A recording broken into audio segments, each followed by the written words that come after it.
The Fisherman and the Sage, a tale of life and death. The Fisherman and the River of Life. Once upon a time, there was a fisherman named Dhruv who lived by a vast flowing river. Dhruv was an ordinary man, catching fish every day to provide for his family. But deep inside, he was often troubled by the thought of death. What happens when I die, he would wonder. Is there anything beyond this life? One day, while fishing by the river, he met a wandering sage named Krishna. Seeing Dhruv's restless face, Krishna sat down beside him and asked, "What troubles you, my friend?" Dhruv hesitated, but then said, "O wise one, I fear what lies beyond this life. What happens after death? How can I ensure I reach a place of peace beyond the suffering of this world?" The sage smiled and said, "Your question is like this river. To understand what lies beyond, you must first understand the flow of life itself. Let me tell you a story within this story." Krishna picked up a small leaf and let it float on the water.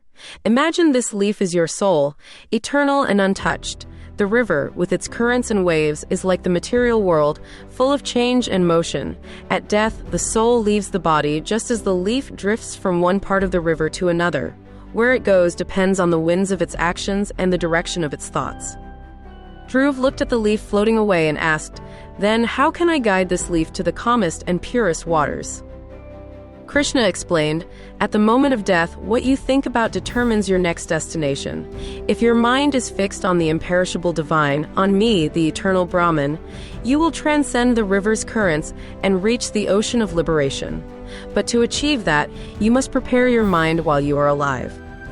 "How do I prepare?" Dhruv asked eagerly. Krishna replied, "Through devotion, meditation, and detachment. Just as you focus on casting your net when fishing, you must train your mind to focus on the divine.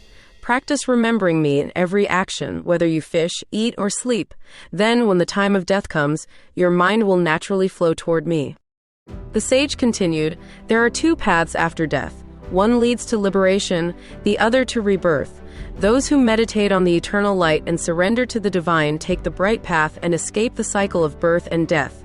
Those who remain attached to desires take the dark path and return to the river's currents."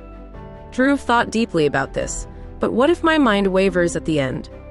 Krishna reassured him, "Even a little effort toward remembering the divine will save you. Surrender yourself to the eternal Brahman with love and faith, and I will guide you beyond the river, to the shoreless ocean of peace."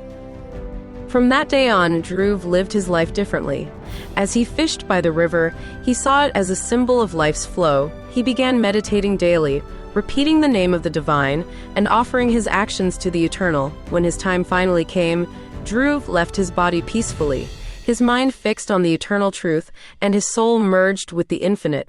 Follow for more insightful stories like this.